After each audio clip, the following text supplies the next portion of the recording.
Pastor Mark. I'm the senior pastor here at New Life Church of God, and we've had the privilege of being pastors here for the last 2.5 years. And missions has been something that's always been on our hearts, and we were compelled to begin to lead our church into missions. And so that's why we began to organize this trip, especially being the fact that Miss Jane, our First Lady, and I also lead our college ministry. We wanted to expose them to the opportunity to do missions, to see that firsthand, to begin to learn and discover about their spiritual gifts, and to use those gifts to be a blessing to somebody else. I decided to go on this missions trip. Honestly, it was spur of the moment. When Pastor Mark said it, I was like, yes. It was no questions about it. I was down. I was just like, yes. It was an opportunity after graduation to experience new things. I was open to the work that could be done in Haiti, even though we didn't know initially what we were going to be doing. I was excited because there was work that we could do. While in Haiti, we had a large itinerary ahead of us. We went to a Christian college and did a chapel service there with the students. We worked with 2 churches that they have one pastor, Pastor Rodney Cadu, that pastors both churches, and he has a school at one of the churches.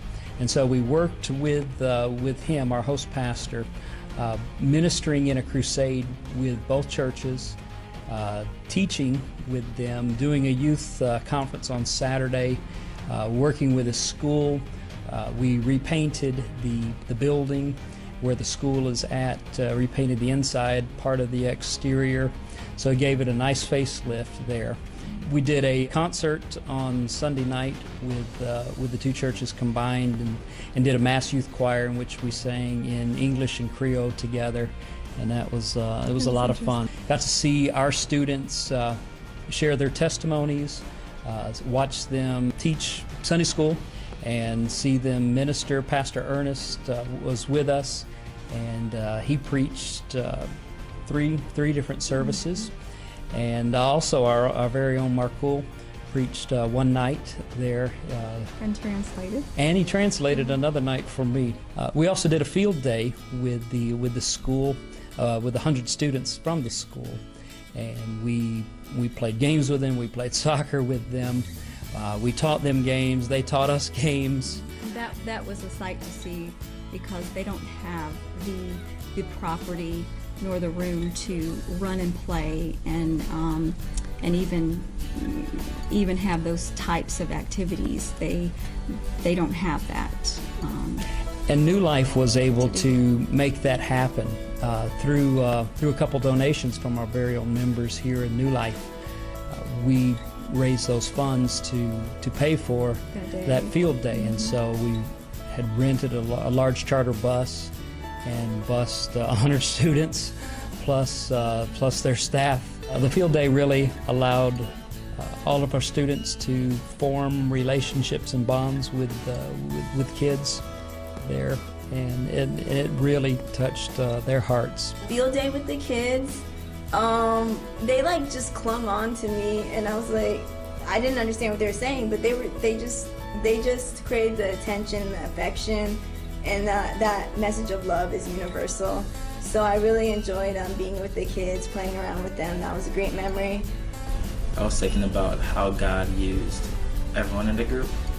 I remember the first day God, he told me, I felt in my heart that he was saying, well, some people are worried because they were unable to speak the language, or they were unable to make connections.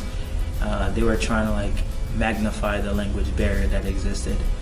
But I was so happy to see how God used them, that even though they weren't able to speak the language, but speaking non-verbally and allowing God to use them in ways that they didn't even imagine. For example, Casey and Taikia and Obi, and being able to relate to the kids, just hug them, and just play with them, even though you can't speak the language, anything, any sign of affection, and God was able to use them in marvelous ways. Who had a heavy accent, the crowd felt, very close to him, because he had such a loving spirit. He was so caring. And a lot of people, Pastor Mark, Miss Jane, Pastor Ernest, I got to know a lot over this trip, and it was really fun. I really enjoyed it, truly. It was a very humbling experience. There was this one little boy that I encountered, and he would speak to me, and he would tell me things like he was hungry, he was thirsty, but there was not one time that I seen him and he didn't have a smile on his face, and that in itself was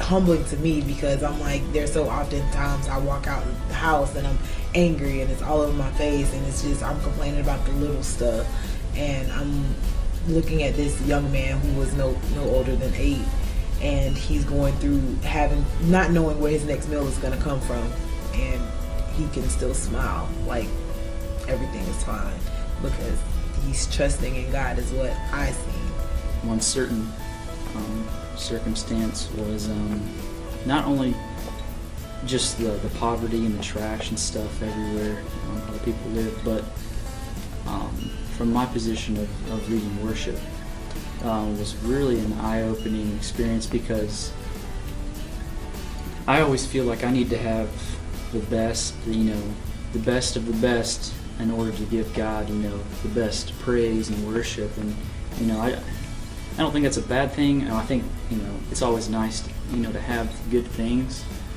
But to go there and experience how they worship with practically nothing, with broken speakers, with man-made drums and instruments that work 50% of the time. It spoke to me because worship is not about the things that you have.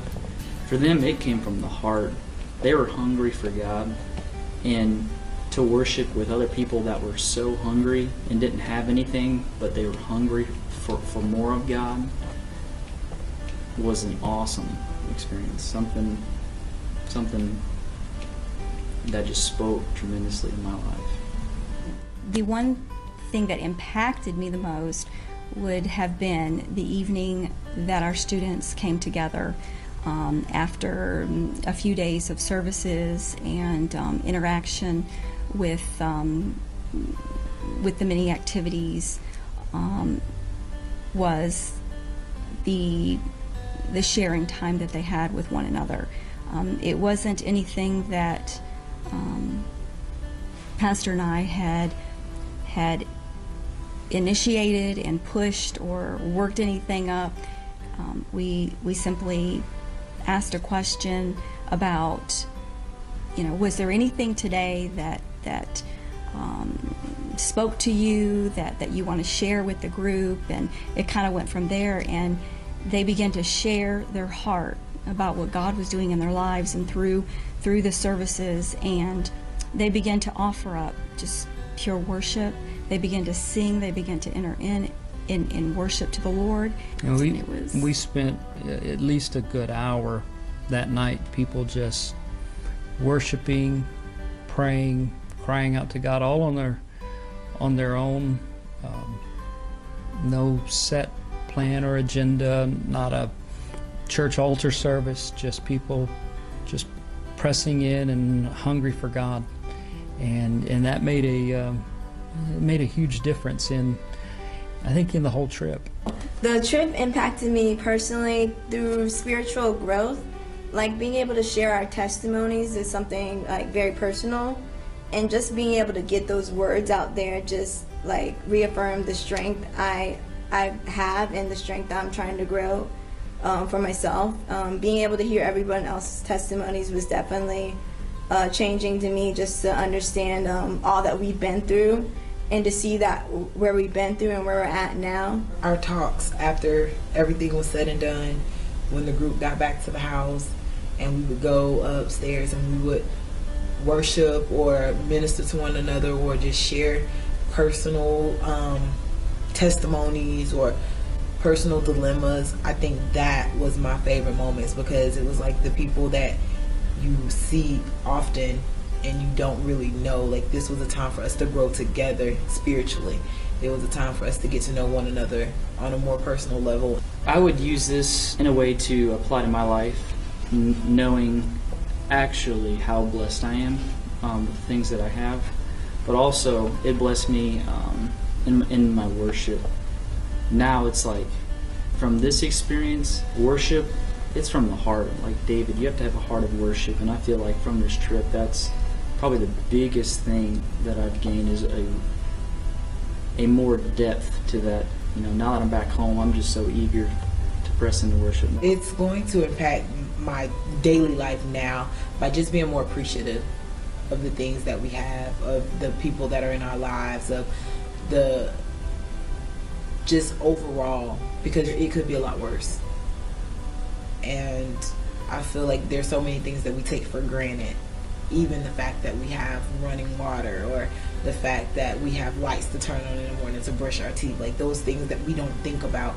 And you know, being there, it's just like nothing is owed to you. Like everything that you have is by the grace of God. I want to see us as a church sending groups out at least a couple times a year to various places, and we're seeking God about where that will be and what the next one will be. But I hope within the next couple months we'll have a definitive plan on where our next destination is going to be, and begin working towards that, and allow more to experience it and to go firsthand. And it changes you to see how other people live, to see the hardships that they face, and still with the joy and the passion that they have in serving Christ.